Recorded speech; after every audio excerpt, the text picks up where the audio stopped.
인생을 살다 보면 참 많은 일들을 겪게 됩니다.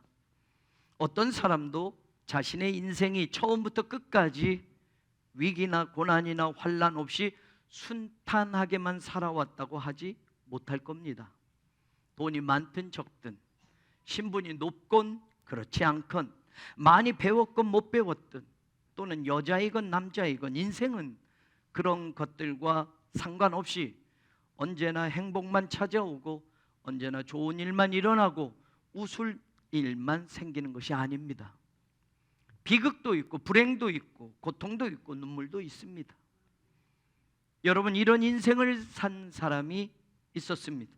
그는 같은 날 태어난 쌍둥이 형이 자신을 죽이려고 해서 무조건 도망쳐야 했습니다.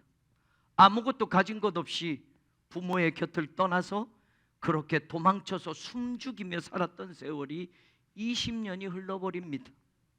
그런데 그 20년도 가장 가까운 친척에게 속아서 돈도 벌지 못하고 재산도 한 푼도 모아놓지 못하고 노동력만 착취당하고 살아야 했습니다.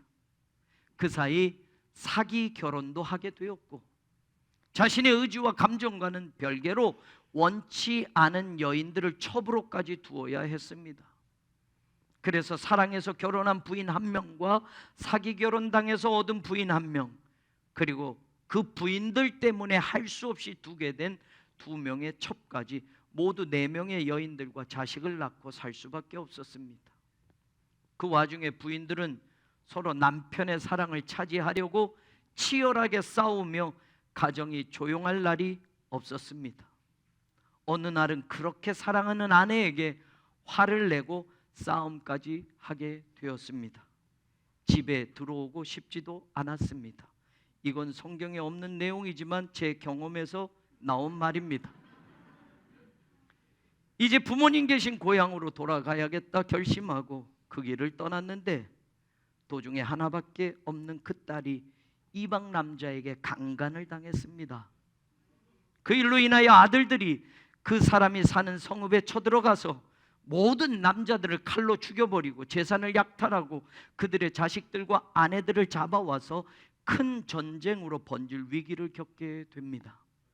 다행히 그런 불상사가 일어나지는 않았지만 얼마 후에 큰아들이 괘씸하게도 자신의 첩과 간통을 했다는 사실을 듣게 되었습니다. 더 나아가 정말 사랑했던 아내가 막내 아들을 낳다가 죽는 슬픔까지 연거푸 일어났습니다. 이런 고통과 괴로운 인생을 살았던 사람, 그 사람 우리가 잘 아는 야곱입니다.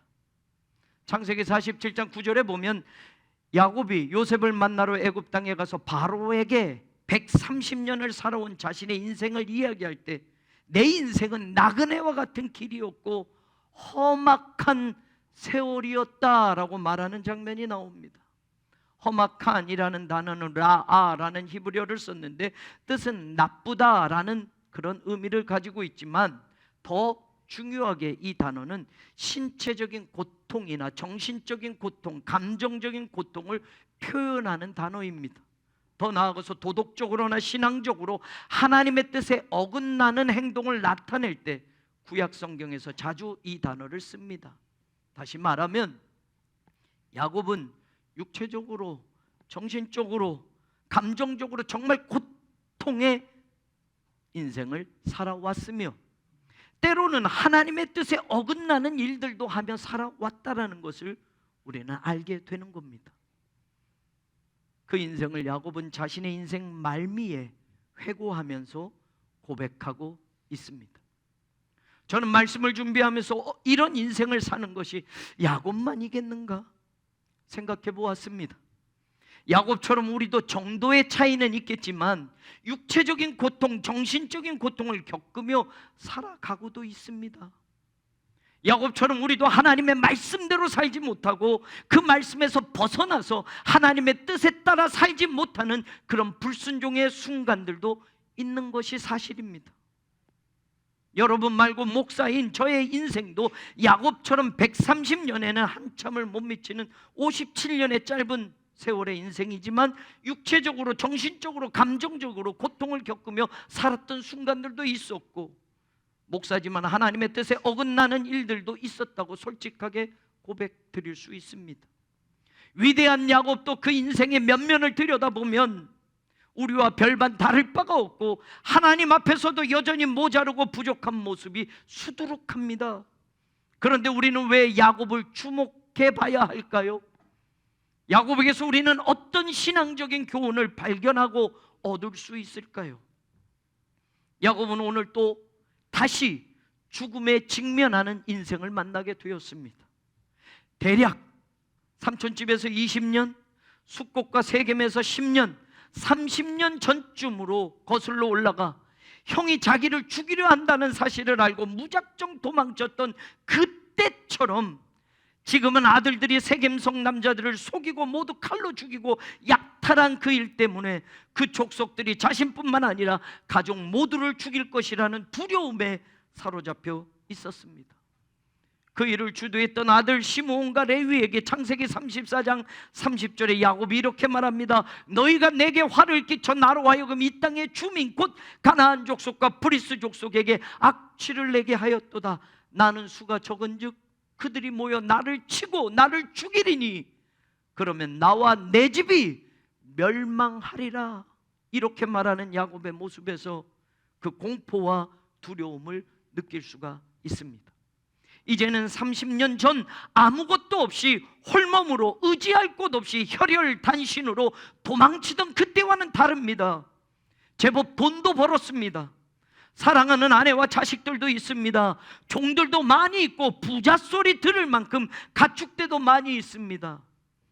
이 모든 것을 이제 다 잃어버릴 위기를 만난 겁니다. 어쩌면 이제까지 살면서 경험한 인생의 고통과는 비교할 수 없을 만큼 야곱의 인생 전부가 걸린 지금의 이 순간, 지금의 그 삶을 모두 빼앗겨 버릴 수 있는 가장 큰 인생의 시련을 만났다고 해도 과언이 아닙니다. 지금 망하면 다시 일어설 수 없습니다. 세월도 흘렀고 청춘도 다 지나가 버렸기 때문입니다. 야곱은 어디서부터 이 문제를 해결해야 할지, 어떻게 해야 이 위기를 벗어날 수 있는지 도무지 알 수 없고 막막하기만 합니다. 이때 하나님이 그를 만나 주십니다. 하나님이 그에게 말씀하십니다. 1절에 보면 하나님이 야곱에게 이르시되 일어나 베델로 올라가서 거기 거주하며 내가 내 형 에서의 낯을 피하여 도망하던 때에 네게 나타났던 하나님께 거기서 제단을 쌓으라. 하나님은 야곱에게 30년 전쯤 똑같이 죽음에 직면하였을 때 있었던 일을 기억하게 하고 그때 만났던 하나님을 찾아야 한다고 지금 말씀하고 있습니다. 이 말씀은 바로 야곱의 초심을 되찾게 하신 하나님의 음성이었습니다. 그때도 야곱은 형 에서가 자기를 죽이려고 하는 위기에 처해 있었습니다. 그래서 뒤도 돌아보지 않고 무조건 집을 나와 도망쳐야 했습니다. 부모의 슬하에서 처음으로 떠나 외롭고 배고프고 가난한 인생의 길에 들어섰던 그 야곱을 하나님은 베델에서 만나 주셨고 그 만남을 통해 하나님의 음성을 생전 처음 듣고 야곱은 자신이 드릴 수 있는 마음과 힘을 다해서 하나님께 예배의 제단을 처음으로 쌓아 올렸습니다. 하나님은 그 처음을 야곱에게 기억하라고 하셨고 그 처음으로 돌아가야 네가 살 수 있다고 지금 말씀해 주신 겁니다. 너무나 간단하고 명료한 해답입니다. 야곱만이 아닙니다. 오늘 우리에게도 이 말씀은 우리의 모든 인생의 정답이 될 수 있습니다. 고통과 절망과 죽음과 외로움과 실패와 좌절과 두려움과 슬픔의 인생이 우리에게 찾아올 때마다 야곱에게 말씀하신 하나님의 이 명쾌한 해답을 여러분의 인생의 모든 문제에 적어 놓으시기를 바랍니다. 거기에 살 길이 열립니다. 거기에서 희망의 싹이 트고 용기와 능력과 담대함과 기쁨과 성공과 축복의 문이 열리는 것을 경험하게 될 것입니다. 이 말씀을 듣고 결단하는 야곱을 보십시오. 3절에 야곱이 이리 말해요. 우리가 일어나 베델로 올라가자. 내가 환난 날에 내게 응답하시며 내가 가는 길에서 나와 함께 하신 하나님께 내가 거기서 제단을 쌓으려 하노라. 1절에 네가 네 형 에서의 낯을 피하여 도망하던 때에 그때 나타났던 하나님께 제단을 쌓으라 라고 하신 하나님의 말씀과 우리가 일어나 베델로 올라가자, 내가 환난 날에 나에게 응답하신 하나님, 내가 가는 길에 나와 함께 하신 하나님께 내가 거기서 제단을 쌓으려 하노라. 겉으로는 1절과 3절 야곱의 결단, 하나님의 말씀하신 것과 야곱의 결단이 똑같아 보입니다. 그런데 여기에 놀라운 비밀이 있습니다. 저는 이 말씀에서 은혜를 받은 겁니다. 그리고 이 말씀을 여러분에게 전하고 싶었던 겁니다. 그리고 그 하나님의 말씀 속에 담겨져 있는 진리의 음성이 저에게뿐만 아니라 여러분에게도 들려지기를 소망했던 겁니다. 여러분은 이 결단에서 무엇이 뚜렷하게 보입니까? 우리가 베델로 올라가자, 베델로 올라가라 하나님의 말씀과 똑같습니다. 내가 거기서 제단을 쌓으려 하노라, 네가 거기서 너에게 나타난 하나님께 제단을 쌓아라, 똑같습니다. 그런데 야곱이 고백하는 하나님과 그때 나타났던 하나님, 이 하나님에 대한 고백이 너무나도 차이가 나는 겁니다. 야곱은 베델로 올라가자 거기서 하나님께 제단을 쌓으려 하노라 라고 말하면서 내가 제단을 쌓으려 하는 하나님이 누구냐라고 말합니다. 내 환난 날에 응답하신 하나님, 내가 가는 길에 나와 함께 하신 하나님, 그 하나님께 내가 제단을 쌓으려 하노라. I will make an altar there to God who answered me in the day of my distress. 내 환난 날에 나에게 응답하고 나에게 함께 해주셨던 그 하나님께 제단을 쌓으려 하노라. 그리고 하나님을 또 고백합니다. And has been with me. 나와 함께 하셨던 하나님, wherever I have gone, 내가 어디로 갔든지 나와 함께 하신 그 하나님께 제단을 쌓으려 하노라. 여러분, 하나님 다 똑같은 하나님처럼 보이지만 여기에 야곱이 고백하는 하나님은 하나님이 1절에서 말씀하셨던 하나님과 너무나도 다릅니다. 문법적인 차이를 제가 여러분들에게 나누고 싶습니다. 1절에 보면 하나님이 네 형 에서의 낯을 피하여 도망하던 때에 네게 나타났던 하나님께 라고 하는데, 사실 이것은 히브리어로 히필형, 수동태로 되어 있습니다. 나타나 주었던 하나님께. 그러나 야곱이 고백하는 하나님은 능동태로 되어 있습니다. 나타나셨던 하나님, 야곱의 인생에 적극적으로 개입하셨다라는 말입니다. 야곱의 인생에 능동적으로 개입하셨던 말입니다. 더 나아가서 이 하나님은 어떤 하나님입니까? 내게 응답하신 하나님이라고 하는데, 환난 날에 나에게 응답하신 하나님이라고 하는데, 이 응답하다라는 단어가 능동태로 분사형으로 나와 있습니다.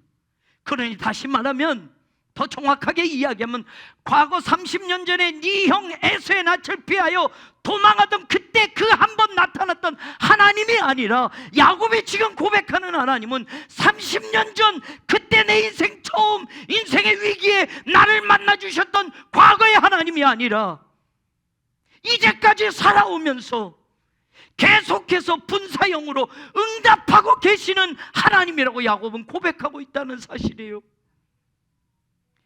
내 환난 날 30년 전 그때 한 번이 아니라 이제까지 살아오면서 내 인생은 환난의 날이 또 있었고, 고통의 날이 있었고, 슬픔의 날이 있었고, 눈물을 흘리던 날이 있었는데, 그날마다 하나님은 내게 계속해서 응답하신 하나님이라고 야곱이 고백하고 있다는 사실입니다. 하나님은 30년 전에 너에게 나타났던 그 하나님께 제단을 쌓아라라고 말했는데, 나타나 주었던 하나님이라고 말씀하셨는데, 야곱은 지금 이렇게 고백하는 거예요. 아니요, 30년 전에 나에게 나타났던 그 하나님이 아니라, 하나님은 내 인생의 환난의 날, 슬픔의 날, 고통의 날, 그날 하나님은 계속해서 나에게 응답하신 하나님입니다. 나는 그 하나님에게 예배의 제단을 쌓겠습니다라고 말하고 있는 사실입니다. 과거 어느 시점 어려웠던 그때 그 한 번 응답하셨던 하나님이 아니라 내 인생 전체 지금까지 살아오면서 내가 있었던 그 고통의 순간, 시련의 그날, 눈물 흘리던 그날, 그때마다 하나님은 계속해서 내게 응답하신 하나님이셨습니다라고 고백하고 있다는 사실이에요. 야곱은 또 이야기합니다. 내가 가는 길은 나와 함께 하신 하나님이라고 하는데, 나와 함께 한다라고 하는 이 하야라는 단어도 계속적인 용법으로, 능동태로, 미완료형으로 쓰여졌어요. 그러면 이 말은 무엇입니까? 30년 전 형이 죽이려고 했던, 그때 함께 했던 과거의 그 한 번이 아니라 하나님은 지금까지 계속 미완료형입니다. 하나님은 지금도 계속 나와 함께 하신다는 겁니다. Wherever I have gone, 내가 어디로 가든지, 심지어는 하나님이 원하신 길로 가지 않았어도 하나님은 나와 함께 하셨습니다. 그래서 영어 성경에 Who has been with me, 현재 완료형으로 돼 있어요. 옛날부터 지금까지 계속 쭉 하나님은 함께 하신 하나님이란 말이에요. 여러분, 30년 전 그때 그 한 번이 아니라 하나님은 내가 어디로 가든지, 하나님이 가지 말라고 한 곳을 하나님이 기뻐하시지 않는 그 길을 했을 때에도 하나님은 나를 외면하지 않고 버리지 않고 떠나지 않고 지금까지 계속 하나님은 함께 하시는 하나님이에요. 과거에도 함께 하셨고 지금도 함께 하시고 앞으로도 함께 하시는 하나님이라고 야곱이 고백하고 있는 겁니다. 이 하나님이 제가 믿는 하나님이고, 이 하나님이 여러분이 믿는 하나님이고, 이 하나님이 야곱이 고백하는 하나님인 줄로 믿으시기를 주님의 이름으로 축원합니다. 하나님은 저와 함께 계속해서 함께 하셨습니다. 내가 어디로 가든지 하나님은 지금도 나에게 환난의 날, 눈물의 날, 고통의 날이 찾아와도 하나님은 나를 응답하시고 나를 도우시고 구원하십니다 라고, 그 하나님에게 내가 베델의 제단을 다시 쌓겠노라라고 야곱이 고백하는 겁니다. 야곱을 처음 만나 주셨던 그 베델에 하나님이 창세기 28장 15절에 말씀하신 것을 기억합니까? 내가 너와 함께 있어, 네가 어디로 가든지 너를 지키며 너를 이끌어 이 땅으로 돌아오게 할지라. 내가 내게 허락한 것을 다 이루기까지 너를 떠나지 아니하리라. 30년 전에 함께 하겠다고 하신 그 하나님은 지금도 변함없이 하나님이 함께 하신 겁니다. 삼촌집에서 20년을 고생하고 아무것도 가진 것이 없었을 때 하나님은 야곱에게 지혜를 주셨고 재물을 순간적으로 모으게 하셨습니다. 그때 하나님이 야곱에게 말씀합니다. 창세기 31장 3절, 여호와께서 야곱에게 이르시되 내 조상의 땅 내 족속에게로 돌아가라, 내가 너와 함께 있으리라. 그때도 말씀합니다. 30년 전에도 내가 너와 함께 했고 지금도 빈털털이었을 때도 내가 너와 함께하고 다시 고향으로 돌아가는 그 순간까지도 나는 너와 함께하리라 말씀합니다. 창세기 31장 5절에도 보면 아내들에게 그때 야곱이 말합니다. 그들에게 이르되 내가 그대들의 아버지의 안색을 본즉 내게 대하여 전과 같지 아니하도다. 20년 동안 돈 한 푼 주지 않고 야곱을 착취했던 그 삼촌, 이제 떠난다고 하니 안색이 좋지 않습니다. 하나님이 재산을 모으게 하셔서 그 재산을 가지고 떠난다니 자기 인생이 이제 손해날 것 같으니 삼촌의 안색이 변했습니다. 그때 야곱이 말하는 거예요. 자기 아내들에게 그러할지라도 내 아버지의 하나님은 나와 함께 계셨느니라. 야곱도 알고 있었어요. 하나님이 함께 계셔서 빈털터리의 내 인생을 축복의 인생으로 이리 바꿔놓으신 거야 라고 아내들에게 말하고 있어요.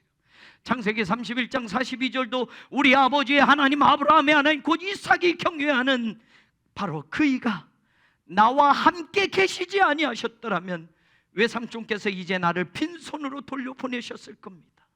떠나면서 삼촌에게 말하는 야곱, 사랑하는 하나님, 그 하나님이 나와 함께 하셨고, 그 하나님이 나를 버리시지 않았고, 30년 전에도 지금도 앞으로도 하나님은 나와 함께 하시는 하나님, 그 하나님이 나에게 계셨다고 야곱이 고백합니다. 이게 야곱의 결론입니다. 하나님이 나와 함께 계셨기 때문에 빈손 인생에서 축복의 인생으로 하나님이 나를 바꾸어 주셨다. 언제나 나와 함께 하셨던 하나님, 과거에도 지금도 미래에도 그렇게 함께 하실 하나님, 바로 그 하나님께 예배 드리겠다.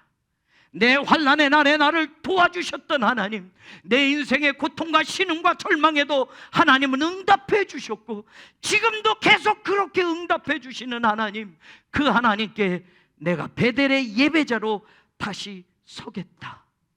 처음에 예배의 자리를 되찾게 하시고, 그 처음 만났던 하나님을 다시 찾게 하시고, 하나님은 지금도 계속해서 내 환난의 때에 구원을 베푸시고, 내가 어디로 가든지 계속해서 나와 함께 하시는 하나님임을 고백하며 다시 베델의 예배자가 될 때 상상할 수 없는 축복을 하나님은 야곱에게 다시 허락해 주시고 약속해 주셨습니다. 오늘 그 하나님을 우리가 만나기를 주님의 이름으로 축원합니다. 하나님은 언제나 나와 함께 하십니다. 내 환난의 날에도 내가 어디로 가도 하나님은 응답해 주시고 동행해 주시고 축복의 자리에 불러주십니다. 잃어버렸던 처음의 예배를 회복했을 때 하나님이 주신 축복이 나옵니다. 5절에 보니 하나님이 그 사명 고울로 크게 두려워하게 하셨으므로 야곱의 아들들을 추격하는 자가 없었더라. 죽음의 그림자가 짙게 두려워졌을 때, 야곱이 베델의 예배자로 다시 서게 되었을 때 하나님은 그 짙은 죽음의 그림자를 거두어 주셨다라는 말입니다. 실패의 길을 막아주셨다라는 말입니다. 9절에는 야곱이 밧단 아람에서 돌아오매 하나님이 다시 야곱에게 나타나사 그에게 복을 주시고, 하나님이 다시 나타나사 그에게 복을 주셨다. 그에게 주신 복이 그 이후로 쭉 열거됩니다. 네 이름이 이스라엘이야. 하나님을 이긴 사람이야. 하늘의 축복을 열게 한 이스라엘이다. 네 이름이 이제는 네 개인의 이름이 아니라 한 나라의 이름이 될 것이고, 네 이름이 이제는 네 야곱의 이름이 아니라 한 민족의 이름이 될 것이다. 너를 통해 왕들이 태어날 것이며 축복의 땅의 주인이 될 것이며 그 땅에서 너의 후손들이 번성하고 번성하게 될 것이다. 오늘도 야곱이 고백한 하나님이 나의 하나님임을 믿으십시오. 야곱이 되찾은 베델의 신앙 예배의 자리를 나도 찾으시기를 바랍니다. 2년여 코로나 상황 속에 내가 무너졌던 내 예배의 자리를 찾지 않으면, 야곱의 인생에서 그 베델의 예배의 자리를 찾지 않으면 이 축복이 없었던 것처럼 오늘 나에게도 그 처음의 예배의 자리, 그 하나님을 사모하며 하나님 앞에 다가갔던 그 예배의 첫 자리를 찾는 하나님의 사람들이 되기를 바랍니다. 야곱이 고백한 함께 하신 하나님은 과거만이 아니라 현재도 미래에도 함께 하시는 나의 하나님임을 믿으시고 담대하게 올 한 해를 살아가십시오. 베델의 예배자로 여러분의 삶의 중심을 잡는다면 함께 하시는 하나님은 오늘도 내일도 우리를 떠나지 않으시고 우리를 지키시고 우리를 보호하시며 모든 환난에서 구원을, 절망에서 소망을, 눈물에서 환희를 보게 하실 놀라운 하나님임을 기대하십시오. 나와 함께 하신 하나님께 내가 예배 드리려 하노라. 야곱의 이 결단이 오늘 저와 여러분의 결단이 되고 올 한 해 우리의 신앙의 중심이 되기를, 그리고 그 고백이 되기를 우리 주님 예수 그리스도의 이름으로 간절히 축원합니다. 하나님, 내가 거기서 예배 드리려 합니다. 나를 만나 주셨던 하나님, 지금도 나에게 응답하고 계시고 지금도 내가 어디로 가든지 나와 함께 하신 그 하나님께 내가 예배 드리려 합니다. 야곱의 그 신앙과 그 고백이 오늘 이 한 해를 살아가며 우리의 중심의 삶이 되고 말씀이 되게 하여 주옵소서. 예수 그리스도의 이름으로 간절히 기도 올리옵나이다. 아멘.